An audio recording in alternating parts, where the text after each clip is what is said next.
Hey YouTube, SoCal Preppers here. I just want to talk a little bit about some canners today. I've made a couple of mistakes when I first started canning. I just wanted to kind of explain the difference between these two canners. These are about the most popular that are on the market currently, both of which can be purchased through Amazon.com.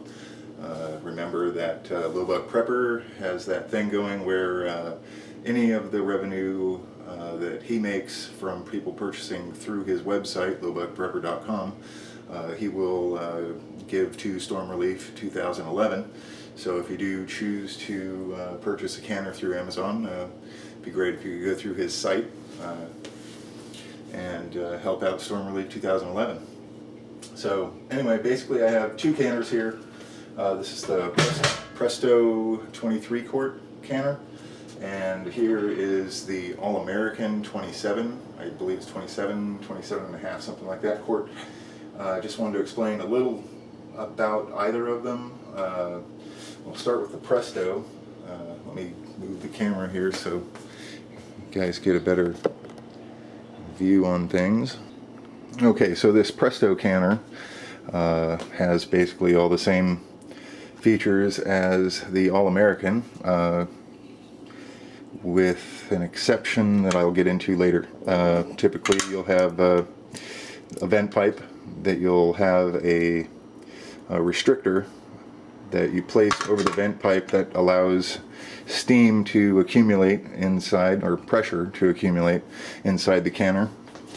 Typically the canners will have a locking mechanism whereby that little button in there will hook up on this little L bracket of sorts. You can see, if you look at them both at the same time, you can see where the top of that button gets stuck on this and prevents you from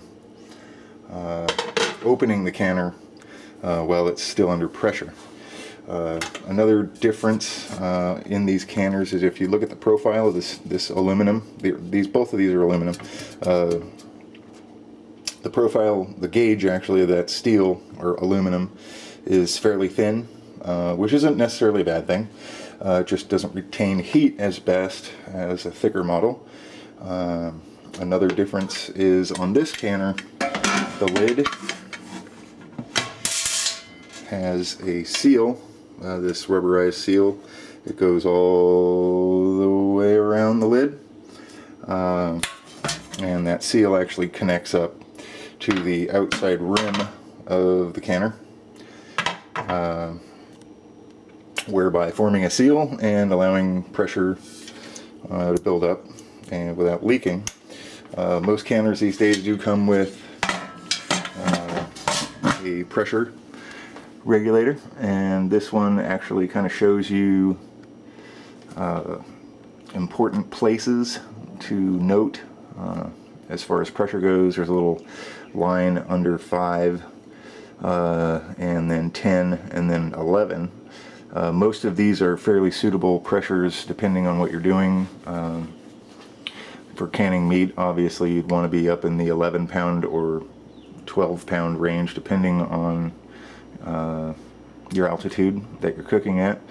And then there's a couple other marks where the 15 and the 20 are. There's really no reason why you'd have to be at some super altitude to utilize 20 pounds of pressure for anything really. Also, they have typically they'll have this little regulator that will, in case of an overpressure event, this button, which is just actually a little rubber grommet that is pushed into a hole. When pressure builds up, the seal will seal itself, but in the event of overpressure, it'll actually stuff itself straight through the hole and pop out and release all the pressure inside the canner without a risk of the canner going postal on you. The only last thing worth mentioning about this canner is these the pressure regulator.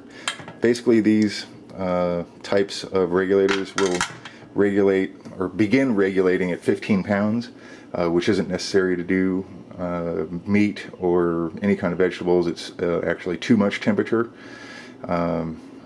You'll just end up wrecking your food. The cans will seal correctly. It's just you have to kind of babysit this type of canner because of the way it regulates pressure by adjusting your stove and trying to maintain a decent pressure somewhere between 10 and 12 pounds, granted altitude, of course. So it's kind of a hassle. You kind of have to stay near it if you're not good and well seasoned with these things. You babysit them basically. You have to adjust the heat using your stove, and it's just kind of a hassle. That will bring me to this type of canner. The All-American canner is built a little bit differently. You can see that the walls on the canner are much thicker than the Presto version. This canner is slightly deeper, and instead of a seal inside the canner, what I have here is basically this lip. You can see where it's beveled and then becomes flat. When you set the lid into the canner, that beveled edge actually is going to be forming the seal that builds the pressure. Therefore, it's basically seal-less. It's one less thing for your canner to fail. Another difference is the type of vent pipe regulation you have. This one has a pressure regulator that will regulate pressure at 5, 10, and 15 pounds depending on how you set it in. Like that there would be the 15-pound setting. You turn it over, that would be the 10-pound setting, and that's basically what I use because I'm only at 600 or 700 feet above sea level, so I don't need to do anything with my pressure. But the beauty of that is you basically just turn on the stove. It's basically set it and forget it. It doesn't really matter what your stove's doing. The canner will never allow itself to get any higher pressure than basically the pressure that you're using with this regulator. So you can walk away from it. You don't have to worry about over temperature or under temperature for that matter. So that's a bonus. This one also has the blow-off valve. Basically works the same way. This one, instead of having a protection device to keep you from removing the lid while it's under pressure, this one doesn't have one of those. However, the way it locks up, the way it seals, as you unscrew these, the lid carriers, it'll vent on its own. Obviously, it's a bad thing. You don't want to do that. You want to avoid that at all costs, and that's why they give you a pressure gauge so you can actually see that, yes, indeed, it's at 0 and there's no nothing to worry about. But the only thing about this type of canner that's kind of a hassle, it's not a hassle, it's just it takes practice. You basically crank these things down sort of like you do a head on a engine, or maybe even a valve cover. You do 2 at a time at opposite ends from each other, so it has a uniform compression all the way around the lid. But once you get that down, it's pretty easy.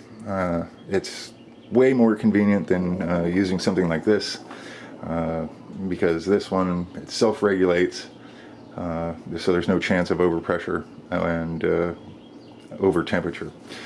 Also, when you're looking at buying a canner, there's a couple things that you should consider.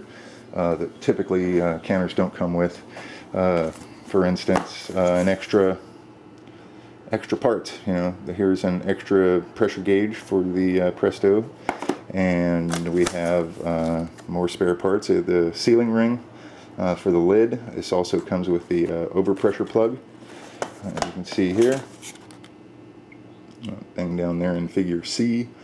Another thing you might consider, if you have a larger canner like these are, you can double stack the cans. You should consider purchasing an additional jar tray, so you can basically stack your cans down at the bottom. You set this on top of the cans and add some more. Another thing that's kind of cool, I just got these, are these jar kind of racks. So you set this in the bottom of the canner, each jar would set in there, and then you can just pull the whole wad of jars out with these handles all at once. You don't have to pull them out singly.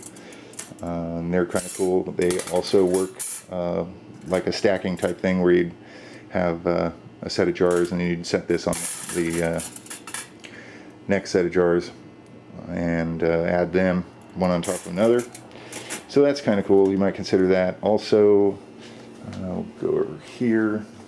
You're going to want a pair of Char Lifters if you're not going to go with that type of rack. You know, when the jars are in the canner gets up to 250 degrees. You go and grab one of those jars with your bare hands when it's coming out of the canner. You're going to pay for it dearly. You'll end up dropping the jar, I guarantee you. Let's see here. One last bit of info is a lid lifter. When you boil your lids, well, not boil, but simmer, you never want to boil the lids, because the lids have that kind of adhesed, rubberized ring around the outside. If you boil them for too long, it softens the rubber too much and they end up mushing. So something to keep in mind. But these little magnet with a handle on it basically are cool too. You can just grab the lid out of the hot water so you don't burn your little fingers. So typically these types of things come in a little kit, and you know, when you go on Amazon, they always have those suggestions, you know, buy this and this and this. That's always a great way to go. You can get a canner plus the little tool kit that it goes with, and then maybe some extra jar lids or whatever. Something to consider. So again, as far as price goes, this one is literally 3 times more than this one. So you have to kind of weigh convenience against utility. Both of them obviously do the same thing. Just one is just requires a lot less babysitting. So with the Presto, you're babysitting it. You're constantly fiddling with your oven, or your stove rather. And with the All-American, you basically set it and forget it and walk away. All you're doing is just keeping an eye on the clock. So, you know, once you get, not that this is a bad canner or anything, I'm not saying that. It's a great canner, a lot of people have them. Just the one thing is, the more you practice, the better you get at it. You kind of get a feel of where you want your temperature to be on your stove, or if you have a gas stove like me, you kind of know what the flame looks like. That'll maintain that temperature, where this one doesn't really matter. As long as the flame's up high enough to keep it at 10 pounds, the pressure regulator will just kind of wiggle and bobble around and, you know, keep it at 10 pounds.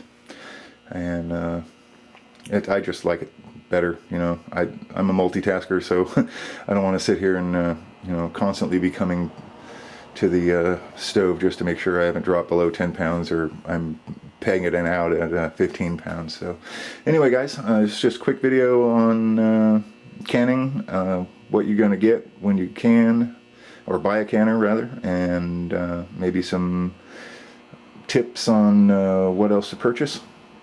Again, go check out lowbuckprepper.com, and if you're interested in buying a canner, go through his site and he will be donating all his revenue that he makes. He doesn't make any money on the side. It doesn't cost any extra to go through his site.